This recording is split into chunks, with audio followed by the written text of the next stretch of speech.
Hi, I'm Michael Hartman. I'm Naomi Liu. And I'm Mike Rizzo. And this is OpsCast, a podcast for marketing ops pros and RevOps pros. Created by the Mo Pros, the #1 community for marketing operations professionals. Tune in to each episode as we chat with real professionals to help elevate you in your marketing operations career. Hello, I'm Courtney Makara, and this is the Society of Marketing Technology Consulting podcast. SMTC has joined forces with the marketingops.com community, but our mission is still the same: to educate and support anyone involved in the MarTech world as a consultant. Hey, this is Mike from marketingops.com. If you're thinking about going into consulting or you're already a successful consultant, join us online by becoming a member. As a pro member, you can join the SMTC and other private networks at marketingops.com. In this podcast series, Grant Gregorian and I interviewed guests on their journeys as consultants. We discussed all that it means to be a great MarTech consultant, from setting up their business or joining an agency, and how to find new clients and keep their existing clients happy. I hope you enjoy the interview. Today's guest is Andrea Lechner-Becker, CMO at LeadMD. Andrea, did I pronounce your name correctly?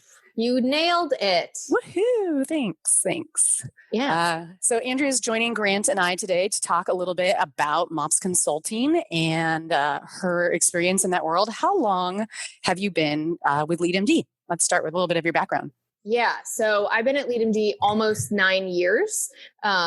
Before that, I worked at the Phoenix Suns as what was my title? An email database coordinator, which basically meant that I was in charge of loyalty and ticket sales on anything electronic.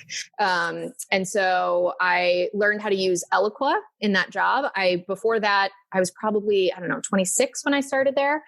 Before that, I didn't even know marketing automation was a thing. I had used a combination of FileMaker and Constant Contact in my previous jobs. And the idea that I could set up an automation that when people clicked on something or opened it, I could send them something else or segment them in a different way that wasn't through spreadsheets and manually sending emails was a total game changer. My little 26-year-old brain blew up. Yeah.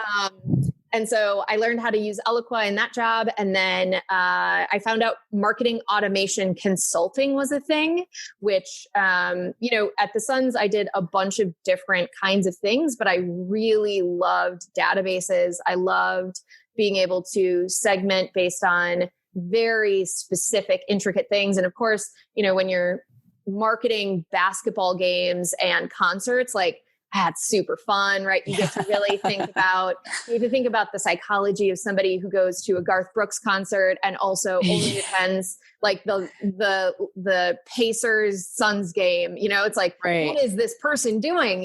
Who are they? How do I target them? You can really visualize who your buyer is. Yeah. So it was really, really fun. And then I don't know if any of you have ever worked in sports entertainment, but they pay like crap. Pennies. I've definitely heard that. Yeah. And so, they get away with it because obviously it's such a fun gig and you get to go to the games, you get to meet the players. And you have a cool story to tell at happy hour. Everyone's like, oh, cool. You work for them. That's so awesome. Yeah. It's a great podcast intro. So I really fell in love with the idea of marketing automation in general. And then I realized marketing automation consulting was a thing. So the Pedowitz group actually did work for us at the Suns. And I realized by talking to Jeff that this was his whole job, right? And the job of all of his consultants was to do projects like I was doing every day. And I thought, well, that sounds fun. I want to do that. Jeff didn't hire me. I don't know. He didn't like me or like my skill set or something. I don't know. But so then I found LeadMD, which is based here in Phoenix, which is where I'm based out of as well. And so I really just started, I think LeadMD at the time was, Justin Gray, his brother, and maybe 2-3 other guys. So I was the first woman, and Justin Gray's brother, Ashton, taught me how to use Marketo, which is the only platform that we supported at the time. Taught me how to use it in like a week. At the time, if you're a Marketo user, it's so long ago that programs had just been released. That's about when I jumped in too. I remember using it for like a month or two, and then programs came out and I was like, what is this? Yeah. And so it was basically my job to figure out, because I was asking all the sorts of questions that I had been able to answer very easily at the Suns. Like, okay, I send this email out. How many tickets do I sell off of this? And I was able to do analysis on how long people were keeping these emails in their inbox. It's an amazing amount of time, is the answer. Like, people would click through on an email for the circus that I sent them 8 months ago to buy Suns tickets. Like, I don't even know what is happening in that workflow, but it happened.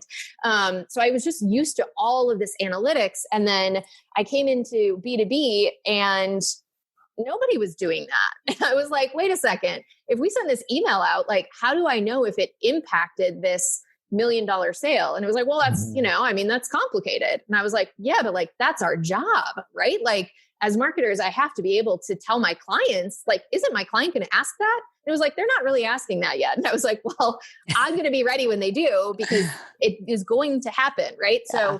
So my first year at LeadMD was basically just creating what we thought marketers should be doing. Right. Like, it was really just looking at what analytics they should be doing. And that's where really any of the things that we've grown as a consulting firm to support in terms of, our implementations of Visible, as an example, right? Like, that was based off of a frustration that we felt in and of ourselves of not being able to give our clients the reporting we thought they deserved, out of just Salesforce and Marketo. And so, that's where I started talking to Aaron Bird, the old CEO of Visible, about like the questions that our clients were asking that we just couldn't answer. And so that's super fun, right? To be like on such a cutting edge of a technology and a discipline like marketing operations, that you can impact and influence the what is it called? The product roadmap of products that you're using every day. Like, oh, what a great time to be alive. Yeah. But how many people are at LeadMD now? We're, full-time employees are close to 50. So you went from 5 guys, maybe 4, to 50. A lot of people who are thinking about consulting or agency world, and that's one of the benefits, is that there's more than, you're not alone, that there's a team. Can you talk about the dynamic of the team between 5 and now 50, and kind of, you've been there through that whole journey. So what's the culture like at 5, and you're the only woman? I'm sure that means something. And then at 50, what's it like now? Can you talk through like the pros and cons, or, how it's changed?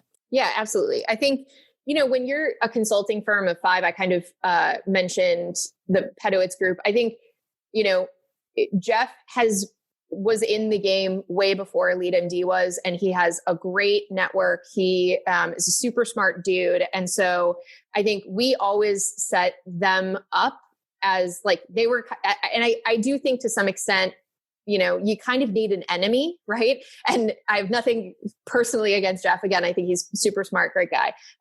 But we were like, we can do better work than them. Like, we want to win deals against them, right? And like, so we definitely like had this kind of like gritty, we're small, but we're powerful, and like, we can swing with the big boys kind of attitude, even though we probably couldn't, right? Like, like for sure, we didn't always know what we were doing. We didn't have people that had as much time in the seat as Jeff did. Like, we definitely were like swinging above our weight class a little bit, right? And so when we'd land a customer that was in the Fortune 500, like, we'd take half Fridays off, right? Like, that shit was cool.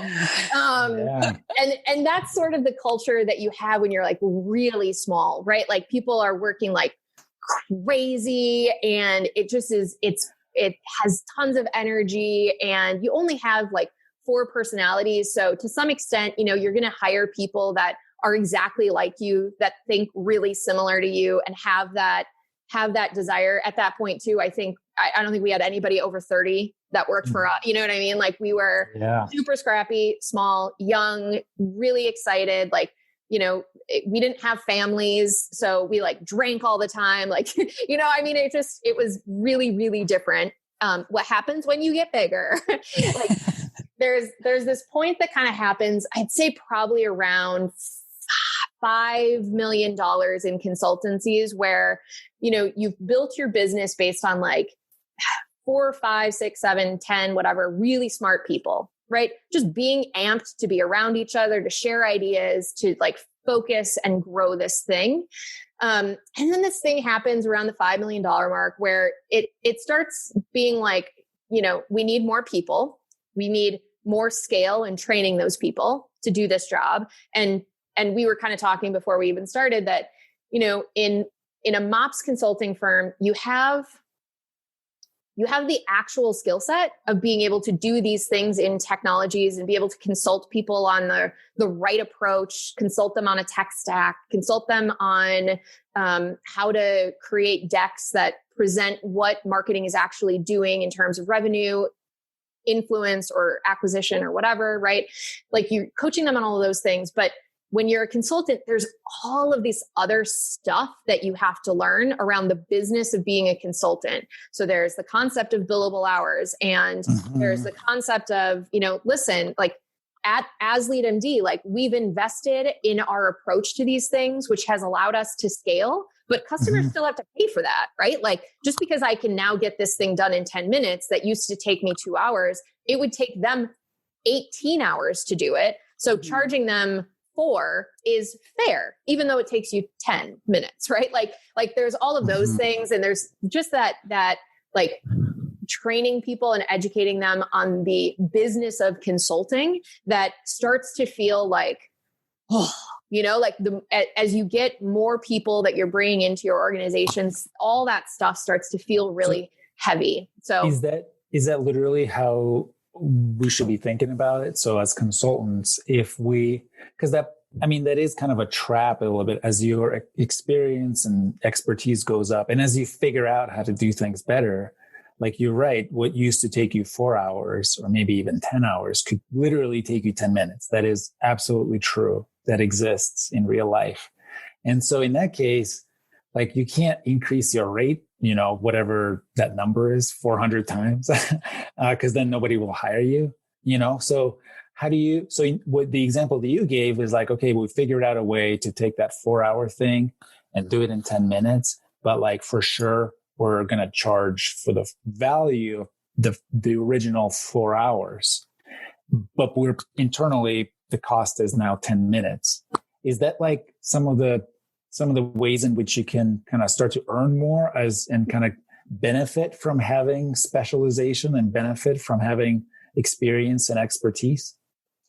I would certainly say yes. I do think that transparency with clients is very important. Like I have never hid from a client that I have invested heavily in one, figuring all of this out, right? And 2, training people who have it figured out. So like, and that's why they came to you. Is like, exactly. Because you want to be like, you want to tell them like, hey, I've done this before, like a million, I know exactly how to do this. I'm really good at this. So that's part of the value that you're getting. Right. And I think, at the end, I say like, I'm going to bill you what I think what I've seen historically that this has the value of. And if you don't want to do it, you can feel free to do it on your own, right? Like that's the great thing about this, right? Like I think this thing is worth $2,000. Okay, Andrea, how long are you going to spend on it? I don't know. And it doesn't matter because it has a value of $2,000. And the fact is that if you tried to do this, it would cost you $20,000.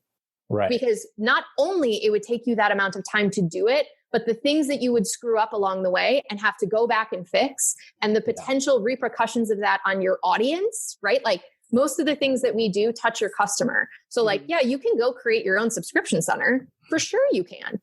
If you already know all of the questions to ask as you're creating that subscription center, you know how to build those things out in the system of record, you know how to not get sued for GDPR compliance, like, cool, you don't need me. Okay, I don't care. You know what I mean? Like I think the skill set that we bring from having done this thing a million times, it has of value way beyond how long it takes. So for sure, to your point, like if you're new to consulting, the worst thing you can do is bill exactly what you spent on something. You have to really think about what value that has for the client. And that value is, to some extent, how long would it take them to do their? Are we talking like price things? Like, would you then recommend like packaging things? It's like, hey, this, you know what I mean? And then having that. Yeah. Everyone loves a package. You know, I think for any, you know, I think certainly when you get into things that are more creative, right? So like if we're going to create a sales playbook for someone as an example, like that has a ton of work in it. That's, you know, what we call go-to-market work, right? Yeah. And so that means interviewing people. It means figuring out what your sales team looks like, right? And like, there's just unknowns to stuff like that are much, much more difficult to package. I still think you can get away with creating, you know, I mean, the big tip that I'd say if you're like selling your own services is what salespeople call bracketing. So bracketing is the exercise of saying, this is between $10,000 and $20,000. How does that feel for you? Right. People will tell you, oh man, that's cheap. Oh, did I say 20? Well, it depends on what you need. You know, like maybe I don't understand your ask if you sounds cheap, right? Right. Interesting. So there's all these like little ways that you can maneuver around. Yeah, I like the bracketing on the pricing side where you're giving a range and then you're kind of like figuring out what is the upper bound or the lower bound of that. But I think it's probably also just as important to then have it on the back end in terms of like you bought a package that includes up to, you know, some boundaries. Yep. Like, this is flat, but up to, and here's where it runs out. This is the end of it. And maybe even the minimum of some sort. It's like, at the very least, you're going to get these things. Right.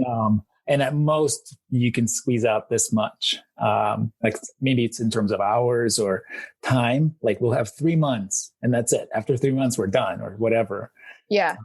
Well, and I think the other thing, you know, just from the original question of like what changes between when you're, you know, 5 people and when you're 50, you know, one of the biggest things is just the support for conversations like that, right? Like if either of you have ever sold a project where expectations didn't get misaligned, I'm in complete envy of you, right? Like, I don't know that I've ever worked a project where my customer's expectation was perfectly what I delivered from start to finish, right? Like the process of consulting around this kind of thing is fraught with areas of missed expectations, people pushing the boundary, people just forgetting, right? Like it's not always malicious either, for sure. I mean, people forget that you said up to 3 programs all the time. And they're like, okay, then I want to do this one. And then I want to do this one. And it's, you know, someone has to have that conversation of like, no, we said 3 and and somebody also should be having the conversation of, okay, you have 3 programs. We're at 2. What's your last one? Right. Like doing all of those sorts of things. But that's, you know, asking one person to project manage something, sell something, it's a lot. And execute on it. And also think both very granularly and very high level, right? Like, like it's very hard to be working with a client on optimizing their landing page design and then say, wait, who are we driving to this? What kind of customer is this? Like who are we even talking to? And like, does this messaging make sense? You know, like it's just, it's hard to do all of that at once. So I think what you find in very small consulting firms is people that are Swiss Army knives. They can do a ton of things, like really pretty good. And then as you get to that $5 million mark, you start seeing that you know, you need people that specialize in one thing or another, like project management. You need somebody to come in and do that strategic consultation and inform some of those middle pieces. And then you need somebody that's just like really, really baller at Marketo or Salesforce goes in and does it. Would you say that that's partially what people should think of when they think about what they want to do? Like, I want to go into consulting. Maybe I want to join an agency, or maybe I want to go solo. Like if you go solo, to your point, you're doing everything. You're doing bookkeeping, you're doing sales and marketing and project management. Got to do that. Having that those upsell, cross-sell. Upsell, cross-sell. Yeah. You're the SDR or whatever. Whereas maybe if you join LeadMD, right? I mean, depending on your role, obviously, but if you join LeadMD, you can get pretty specialized. You could be the person who's just doing Marketo, very specific market, or just doing Visible, or just, I'm a project manager and I have conversations every day. And so is that true? Yeah, that's absolutely true. And I think, when we were in that between, I guess even at like the 5-person mark, when I used to go out and recruit, because that's another job that you have to do if you want to own your own consulting firm, or you want to run your management team, you have to consult, you have to go recruit other consultants. But the thing I used to say is like, you are not going to find a more knowledgeable, more passionate group of Marketo users on the planet. Like we see more Marketo instances than, and this was at the time. Now there's plenty of people who see a lot more Marketo instances than us, frankly. But like, at the time it was like, if you want to be a Marketo superstar, you work for me and I will teach you everything that anyone knows. Cause again, at that time too, like, I'm working with like Cheryl on nurture programs, right? Like how nurture programs look today. Like I influence that with Cheryl. So like, at the time we were so focused on Marketo that like, yeah, that's how I used to sell it, right? Like come here and I will teach you everything you ever want to know about working in Marketo.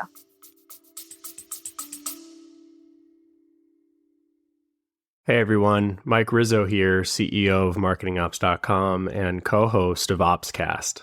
I've got a little secret to share with you, something that's been one of the best kept perks of our community until now. At marketingops.com, we've built a hiring program that's changing the game for marketing operations recruitment, and we're finally sharing it with the world. Our community is over 22,000 strong, and within that, we have over 4,400 members who are actively and passively seeking new opportunities. These are seasoned professionals with skills and experience spanning platforms like HubSpot, Pardot, Marketo, and so much more.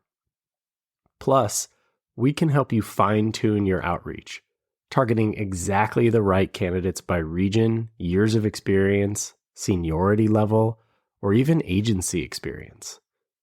But here's the real cherry on top. When you hire through our program, your new team member gets a free membership or a virtual ticket to our annual conference. From day one, they're not just stepping into a new role, they're getting access to the training, networking, and support they need to hit the ground running. So if you're ready to unlock this incredible opportunity, it's time to let this secret out.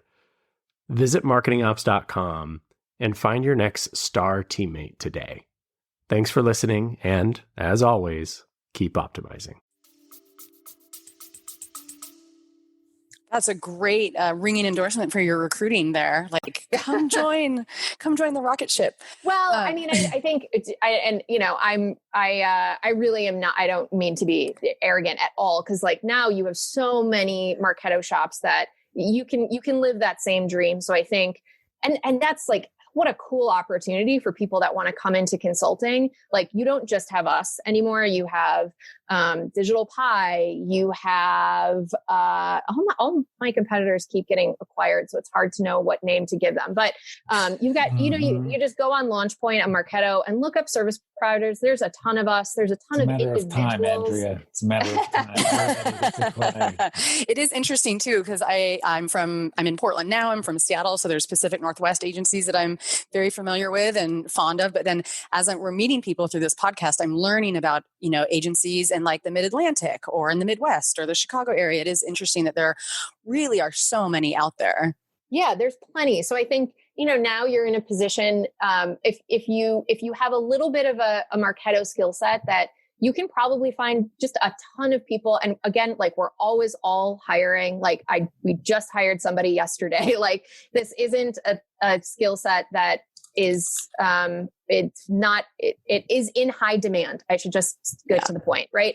So, so you have, you can worry about things that are, more interesting, like culture, and you can make sure that the leader is somebody that you really feel passionately about. And maybe even like your friend from a MOPS community that you've just been slacking with or LinkedIning with, you can now work with them. I think people have just really cool opportunities out there right now.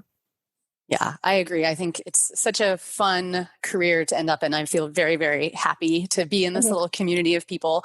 My last question for you is, your current role is CMO. So are you've transitioned. You're no longer consulting and client facing that much. You're actually leading the marketing organization there. What is that kind of transition like? And does that suit you? Do you miss the client facing side of things? Oh man, I'm going to tell you, I had this moment where I took a bit of a hiatus in 2018. I didn't work at LeadMD for 7 months. And that was the separation between like, I was in delivery and then I became CMO. And I came back after my graduation. I came back and I was like adding things to my OnePass, right? Like all of the logins that were now just for me, right? Like I was used to having a ton of logins in OnePass for all of my clients and all the stuff. And so now I'm just adding like 45 logins to and 5 of them are just to do a webinar, right? Like I need all of these things to do this one thing. And I started actually having to execute on stuff. And I'm 100% not shitting you. I was like, I told people the wrong fucking thing, like all the time. Like, this is totally unrealistic. Like, this is not that, like, that's not ever going to happen. Right. Cause I think when you're a consultant and you can kind of look at things and say like, oh, well, yeah, like you should roll this out and you should train your team and then you should hold them accountable. Like all that's super easy to say. Did you hear me? It was easy, right? Like, and it sounded like, oh yeah, shit, that's what we should do.